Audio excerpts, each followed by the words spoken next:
Dodge City and in the territory on west, there's just one way to handle the killers and the spoilers, and that's with a U.S. Marshal and the smell of Gunsmoke.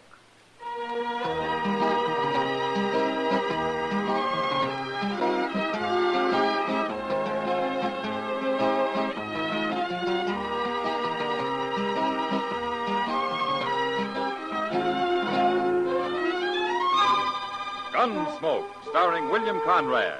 The story of the violence that moved west with young America. The story of a man who moved with it. Matt Dillon, United States Marshal.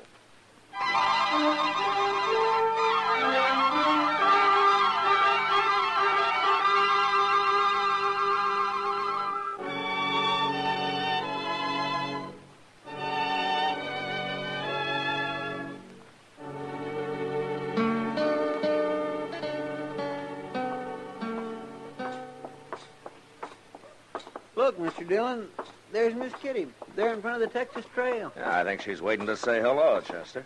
What's she going to work so early for? Why, it ain't hardly noon yet. I don't know about Kitty, but the stage from Wichita's due in about noon.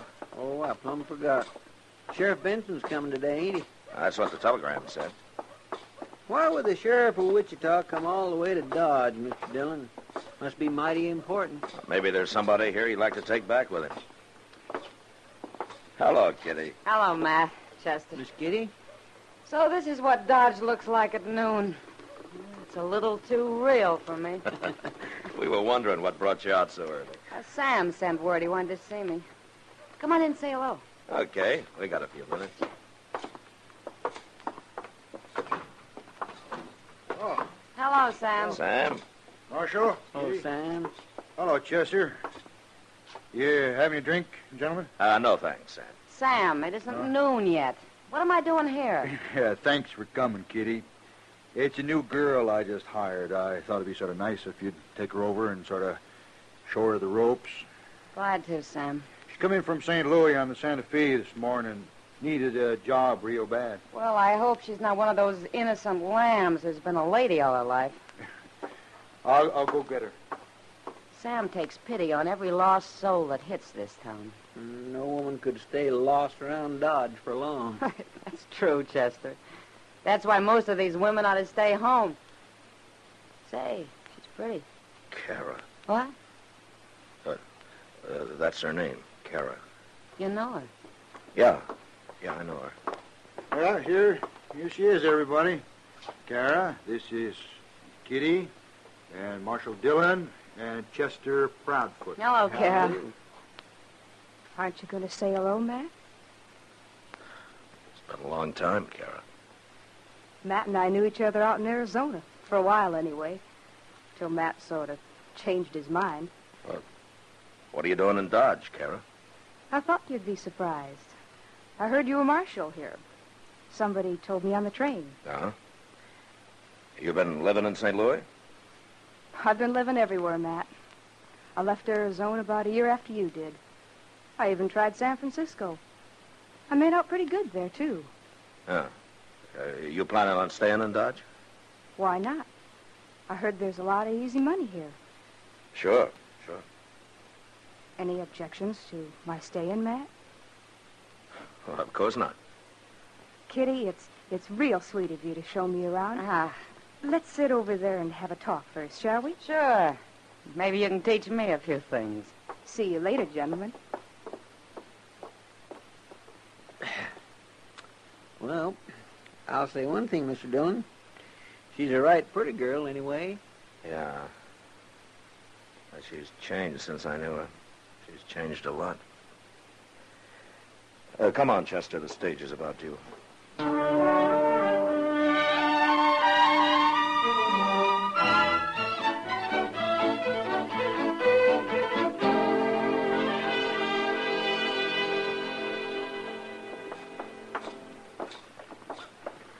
This is my office here, Sheriff.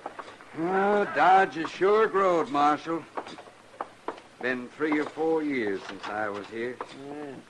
Must look mighty small compared to Wichita, Mr. Benson. Maybe Dodge will be bigger than Wichita someday. But it's Denver, they say, is grown. I'm curious to see that. Oh, you headed for Denver, Sheriff? They're holding a killer for me up there. Oh. Well, sit down. I'm taking the next stage west, Marshal, but I wanted to be sure to see you on my way through Dodge. There's some trouble headed here. Oh? A fella called Jack Tolliver. He's a bank robber, Marshal. And he's killed a few men along the way. He opened up the state bank in Wichita about a year ago, and he's been working his way through the Dakotas since then. But I hear he's back in Kansas. Took $5,000 out of the bank at Salina a few weeks back. Well, what makes you think he's going to try Dodge, Sheriff? Because he's heading south. Dodge is a natural for them. Them? He's got a couple of partners. I don't know their names. Yeah. What does this Tolliver look like?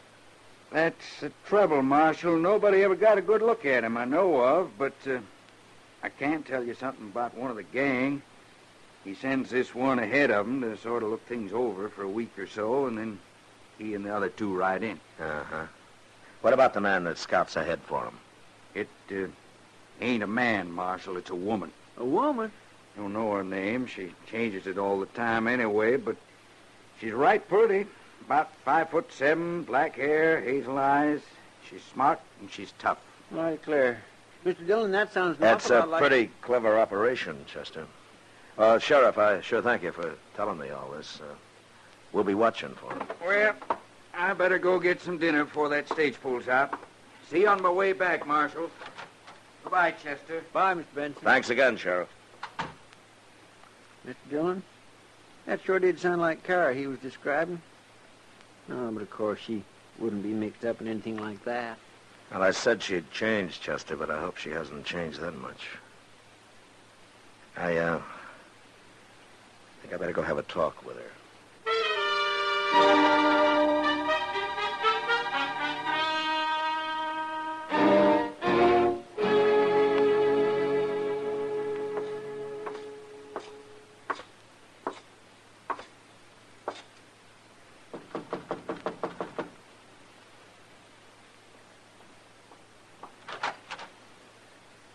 Why, Matt, how'd you know where I was?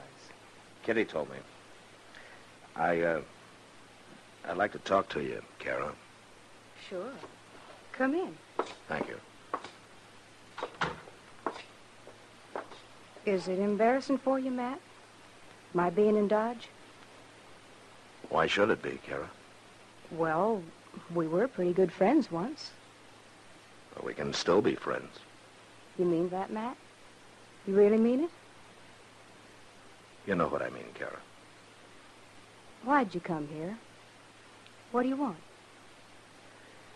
Oh, just to talk a little. About what? About you. Where you been. Did you ever get married? Things like that. No, I never got married. And I told you I've been everywhere. What else? What have you been doing lately?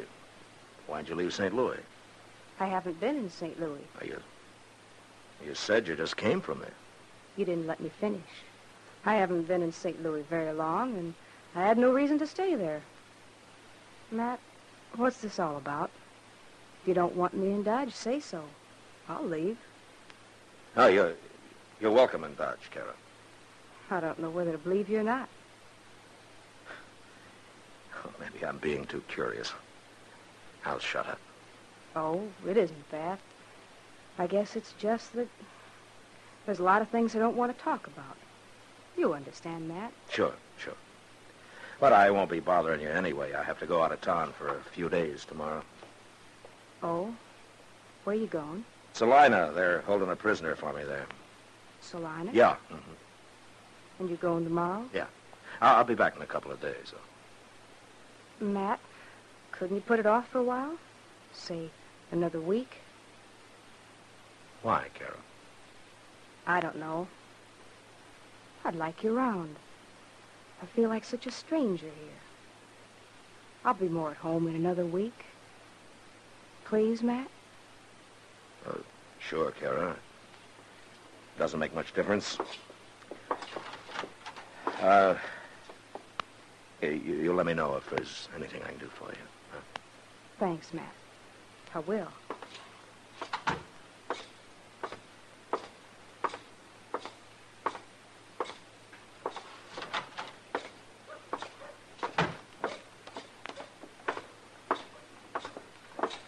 she there, Mr. Dillon? Yeah. Did you find out anything? Only if she is mixed up with this man Tolliver, she can't get in touch with him for a week. But we won't worry about it till then. It'd be kind of too bad. I mean, you being a friend of hers and all. The sheriff said Tolliver's killed a number of men, Chester. I won't mind stopping him. If I can.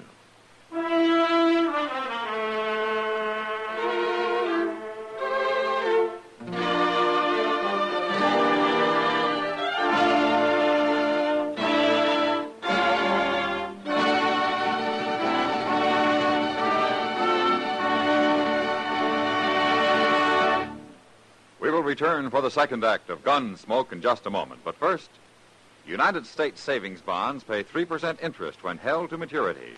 They're safe, they're sure. No gamble with Uncle Sam's savings bonds. The bond-a-month plan at your bank or your payroll savings plan makes saving automatic. Now the second act of Gunsmoke.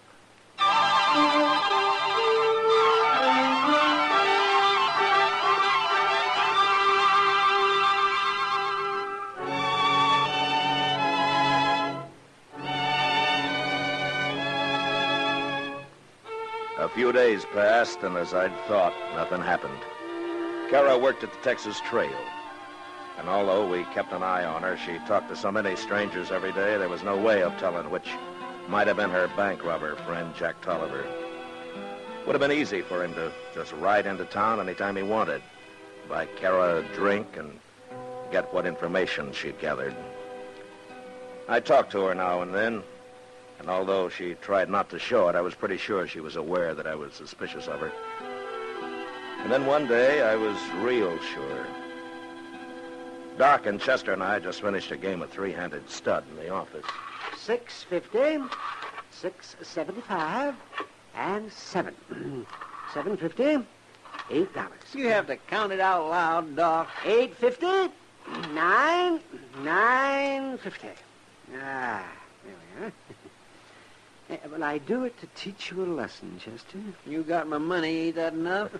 Oh, you're always thinking of money, Chester. Money isn't the only pleasure in the world. Why, there's also... Oh, my, there's... there's also, Also what? You better think hard, Doc. He's following you mighty close. Did you ever go out in the night, Chester, and look at the stars? What? Did you ever watch them and feel close to nature and enjoy the great and wondrous beauty of it all? You talk like you had a drink, Doc. Oh, Chester. Of course, I watched the stars. Whenever it wasn't raining or snowing or blowing the wind down out of the north, or whenever I wasn't just too doggone saddle-weary and tuckered out to keep my eyes open. You're a hard man to inspire, Chester. Saving you from the devil would be a full-time job. And I'm afraid it's too late. Now, here, The world has corrupted you, Chester. It's touched your soul. It's withered it like a... Oh, like a beam. Like a beam? Now, doggone it, you listen here, Doc. Oh, Kitty! Oh, well, look upon her, Chester. The beauty of womanhood in all its passionate splendor. What? It sure beats the stars, anyway. Are you too drunk? Doc's been trying to teach Chester to take a larger view of life, Kitty. Doc's got all my money, and he's just crowing about it. That's all he's doing. Money, huh? Well, that's just what I came here for. Oh, what do you mean, Kitty? I need $20, Matt. Oh, well, sure. Here you are. Before I take it, I better tell you, it isn't for me. What? Cara needs it. She came to me, and I didn't have it, but I said I thought I could get it for her. I think she knows where. She could have come to me herself. Too proud, maybe. How come she's broke? She's been working. I didn't ask her what it's for, Matt. It's all right, Kitty. Give it to her. I will. But I'll tell you something. What? I've met some pretty tricky women here and there, but your old friend Cara has them all beat. I'll give her the money. Chester. Yes, sir? Follow Kitty. Don't let Cara out of your sight till you find out what that money's for. I'll wait here for you. Okay, Mr. Dillon.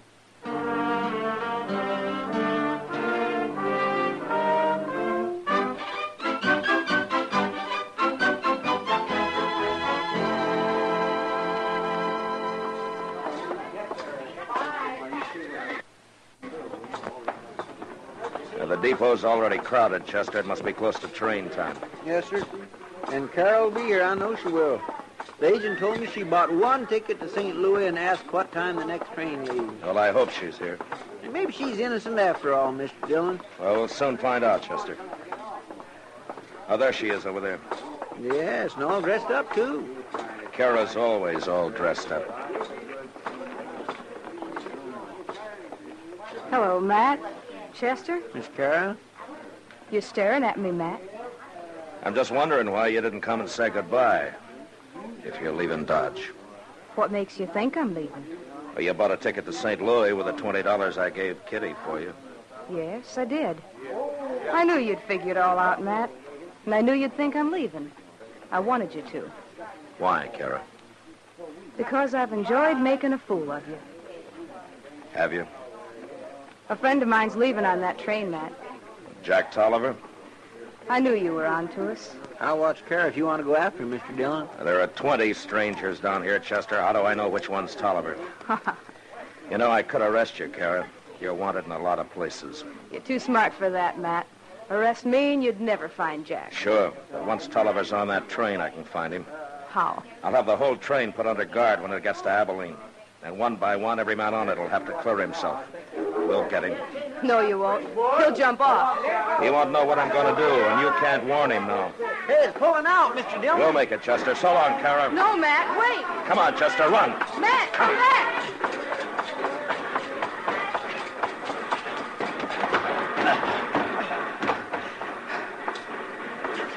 Well, we made it. You sure fooled her, Mr. Dillon. Cara doesn't think I fooled her, Chester. What do you mean? She thinks she fooled me. Well, how? She wants me on this train. She planned the whole thing for it. Well, why are we here then? Well, we won't be for long. There's a ranch close to the tracks about 10 miles from here. I'll have the conductor stop the train and we'll get off there and then borrow a couple of horses. And ride on back to Dodge? Jack Tolliver's in Dodge, Chester. He's thinking he can hold up the bank anytime he wants to now. But there's nobody to stop him.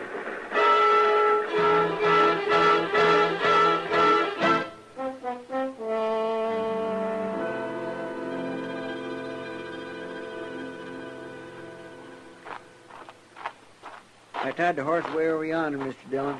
Plumb out of sight. Oh, good. It's almost dark anyway. They'd never see him. Yeah. Well, things look quiet enough. Come on, let's get inside the bank. We'll wait for him there. How are we going to get in, Mr. Dillon? Ain't it locked? Yeah, there isn't more than a couple of $100 in there, Chester. Mr. Bodkin's been keeping the bank's real money in a safe at his home ever since I heard about Jack Tolliver. He gave me a key to the rear door here. Well, if there's nothing for him to steal, what do we care? Well, I'll let you figure that out for yourself, Chester. Hmm? Where'll I get at, Mr. Dillon? Over there by the window there. Where you can see him. Huh? Well, what if they try to come in the front? No, they won't. It's too exposed. I'll wait over here. When they come, we'll leave them alone until they get clear inside, you understand? Yes, sir. I won't shoot till you do. All right, good. No, don't stand right in front of the window, Chester. They'll see you. Yeah, but I can't see good if I'm at one side. You don't have to be at one side. Just stand a few feet back from it. Yes, sir. Yeah, that's better. My. I sure do wish there was a moon tonight. Yeah, it'll be a help, all right. Uh-oh. What? There's some horses. They're heading this way. How many? 4, I think. Yep, 4. Yeah, that's them. Here they come. They're getting down. 3 of them are. They're handing their reins to the other one. I hope now he's getting down, too. She, Chester. That's probably Cara. By God, I think it is. All right, quiet now. Yes, sir.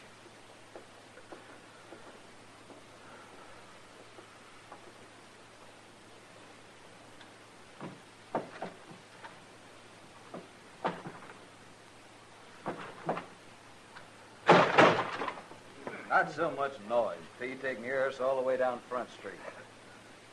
All clear, Cara? Okay, Jack. All right. Go ahead, you two. I'll follow. All right. Behind the banker's desk there, according to Cara. Yeah. All right, get your hands in the air, Tolliver. All of you. You're coming. I can't say it. No.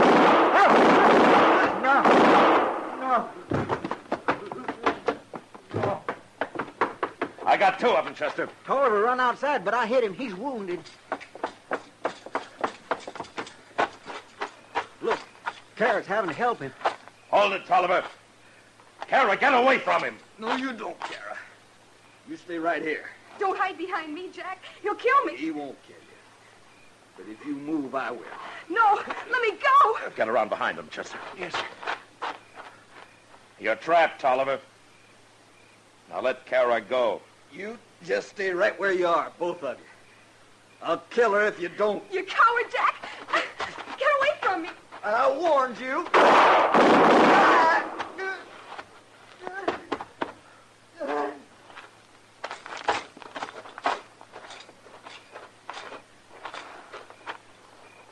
There you got him, Mr. Dillon. He's dead. I didn't get him soon enough. Let's see how Cara is.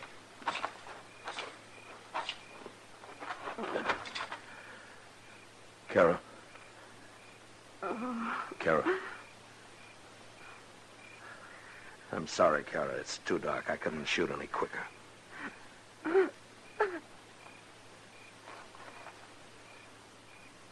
Cara.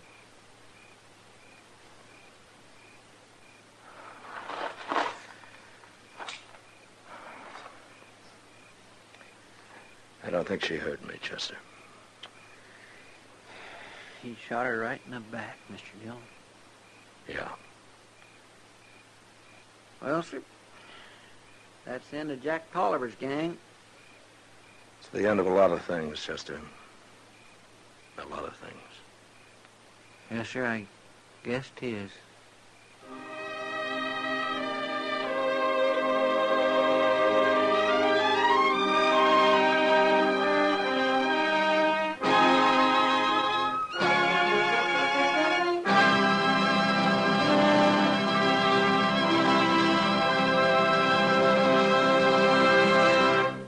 Gunsmoke, under the direction of Norman Macdonnell, stars William Conrad as Matt Dillon, U.S. Marshal. Tonight's story was specially written for Gunsmoke by John Meston, with music composed and conducted by Rex Corey.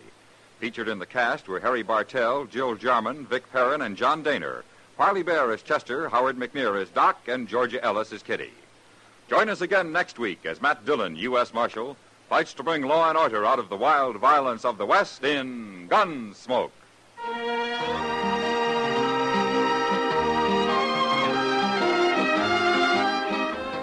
Guns blaze away in Peaceful Valley. Tomorrow night on CBS Radio, Gene Autry rides right into the middle of a border feud and tries his hand at settling things.